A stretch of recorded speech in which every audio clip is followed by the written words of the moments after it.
Hey, what's happening, DC Gamers? It's me, the DC Guy01. Welcome to this week's versus episode on the Walkthrough channel. This week, it's Samoa Joe against William Regal. So, I am very frustrated with this game right now. I am tired of this game. It literally took me, like, over 10 minutes to set up this match. Like, I am not kidding. From the time I put in the disc to pressing record, it took 10 minutes. I mean, this game runs slow normally, but it took even longer because I had to download William Regal to use. And if you've ever, played this game or gone to community creations, it takes forever to load that screen. Like, it takes like a minute each time. So it takes like a minute just to load the screen, and then you actually search for whoever wrestler you want to download. It takes another minute to load that screen, and then once you click into it to get like a preview of that wrestler, like of that custom character, it takes another minute, and then when you download it, it takes a minute to return you to the screen with all, the whole list of wrestlers you can download. So already I'm 5 minutes in, and I just now downloaded Regal. So I go to do the match, I pick Joe, I pick Regal, but I see, wait, the attire that it showed in the preview isn't attached with it. What's going on? So I go to customize, custom wrestler or whatever.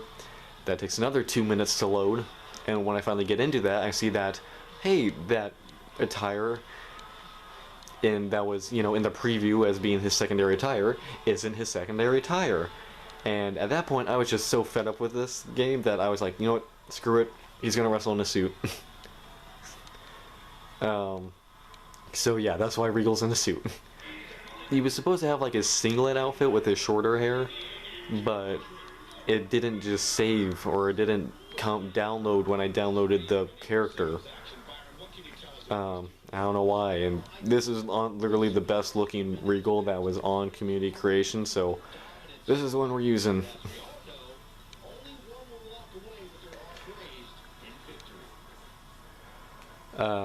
So yeah, that's my little rant to begin this. And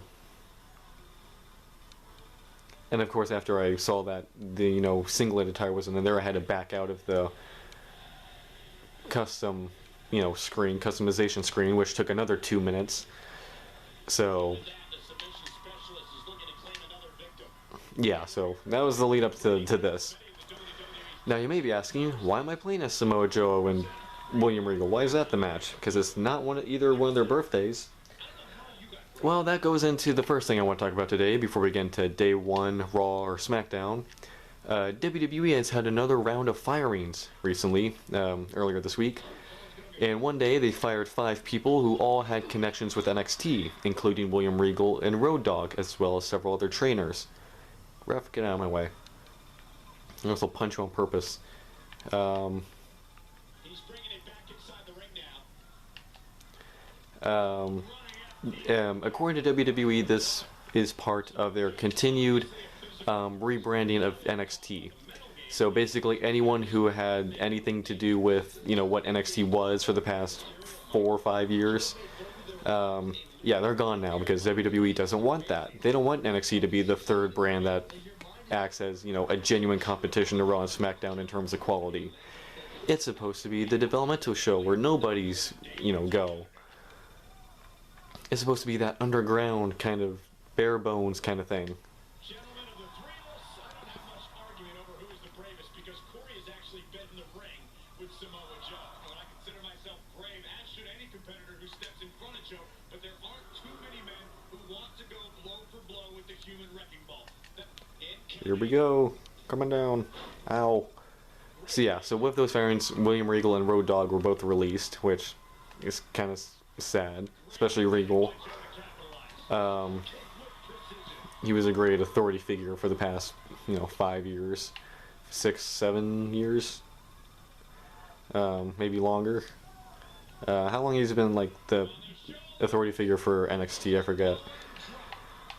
But yeah, it's also kind of upsetting that WWE is like consciously trying to make NXT like drop in quality. Like that's their intention. And they're getting rid of all the people who have made it like, the show that it is.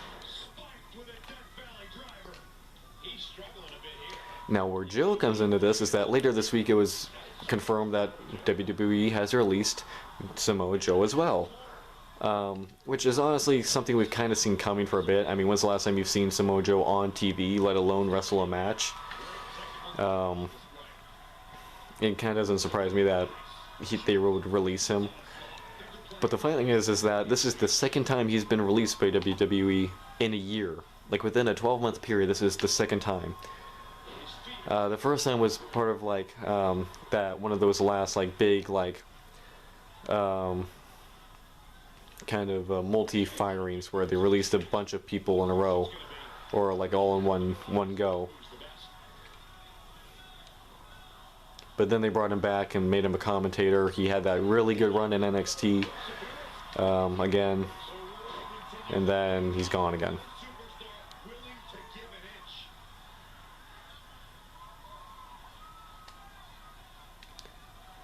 Ooh, no you didn't. You did not just slap Samoa Joe. Alright, so let's actually get into day one, because a lot of stuff happened on that one, in that pay-per-view. So, Sheamus and Ridge Holland beat Cesaro and Ricochet. Drew McIntyre beat Madcap Moss. Edge beat The Miz. Randy Orton and Matt Riddle beat the Street Profits to retain the Raw Tag Team titles. Ow. Oh, no, you don't. Ah, I got him that time. The Usos beat the New Day to retain the SmackDown Tag Team titles. Becky Lynch beat Liv Morgan to retain the Raw Women's Championship. And in the main event, what was supposed to be a fatal four-way for the WWE Championship with Big E, Bobby Lashley, Seth Rollins, and Kevin Owens was changed to a fatal five-way because Roman Reigns tested positive for COVID-19, so the Universal Championship match with Brock Lesnar got canceled, and instead, Lesnar was put in the fatal four-way for the WWE Championship. And because he's Brock Lesnar, he won.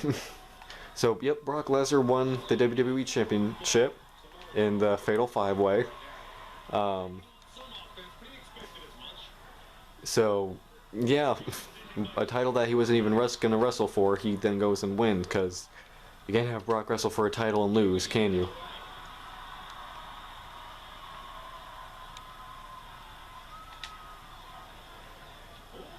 Which makes you kind of wonder who was going to win if Brock wasn't added. Kind of makes you wonder what the original plan was. All right, so going into Raw, Otis and Chad Gable beat Randy Orton and Matt Riddle.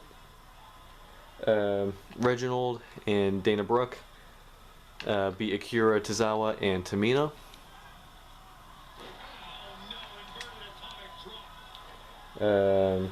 Zelina Vega and Carmella beat Nikki Cross and Rhea Ripley to retain the women's tag team titles. The Street Profits beat Apollo Crews and Commander Aziz. Damian Priest beat Dolph Ziggler to retain the US title. Omos beat AJ Styles. Oh, okay. And in the main event, Bobby Lashley beat Kevin Owens, Seth Rollins, and Big E. Did I say all three of those? Kevin Owens, Seth Rollins, and Big E, yeah. Meaning that Bobby Lashley will be the one to face Brock Lesnar for the WWE Championship at the Royal Rumble, which is a dream match come true. Honestly, it kind of excuses Brock Lesnar winning the title, like, out of nowhere. Because now we got Lashley versus Brock, which is a match that people have been waiting to see for years. I mean, you cannot have two people with, like, more similar backgrounds and yet be more different kind of thing. They both have the amateur wrestling background, the MMA background, and they're both just really big, strong guys who can beat the crap out of each other. If, you know, of course, Brock is willing to have that long of a match, which, you know what, I think he actually is. I think he's really, like, into this run he's going on right now. And going into SmackDown, it began with Brock Lesnar confronting Roman Reigns, who was cleared to show up. Brock challenges Reigns for a champion versus champion match, which Reigns refused. And then with the distraction from Paul Heyman, Reigns was able to take out Brock with the Superman punch.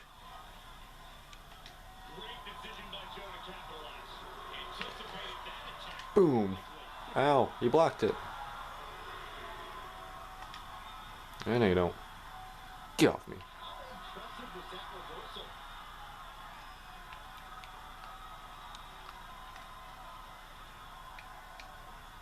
Get up, William. Come on, Mr. Regal. Get up.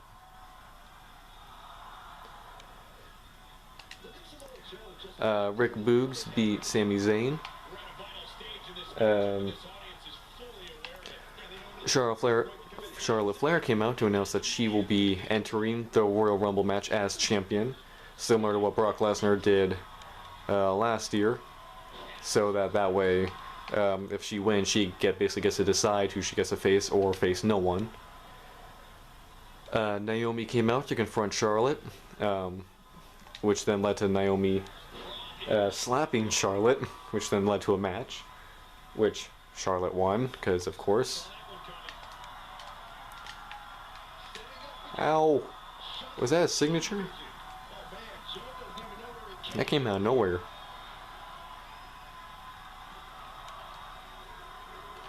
There we go.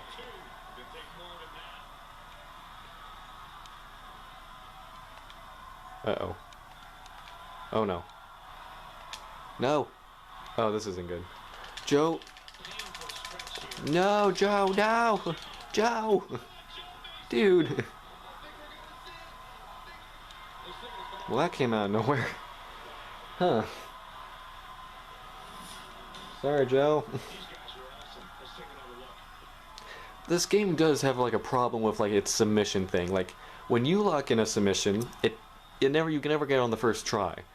It always takes 2 or 3 like attempts with the submission for them to finally tap out. But when your opponent does a submission on you, you tap out instantly. Like there's no way to beat it unless you have the resiliency ability. Like you had no chance. Alright, finishing up with SmackDown.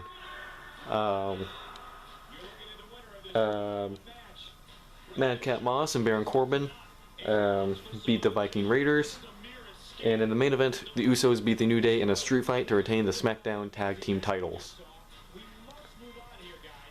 And that's it for Day 1, Raw and SmackDown. Wow, great camera angle, guys. I'm so fed up with this game. It is so... Ugh. I can't wait for 2K22 to come out. I'm done playing this game. I'm so fed up with it. It runs so slow. It's always on the verge of crashing, it feels like. Oh well. Hope you guys enjoy that versus. Let me know what you guys thought of Day 1, Raw and SmackDown. What you guys think of WWE firing basically anyone who had anything to do with the original NXT. And by original, I mean the first rebranding where they started taking it seriously. And the release of Samoa Joe. Leave those in the comments below. Make sure to like, comment, subscribe. I'm pretty sure I already said that. And stay tuned for next week's Versus and the continuation of our LEGO Star Wars The Complete Saga walkthrough. DC Guy01 and William Regal signing out. Bye, guys.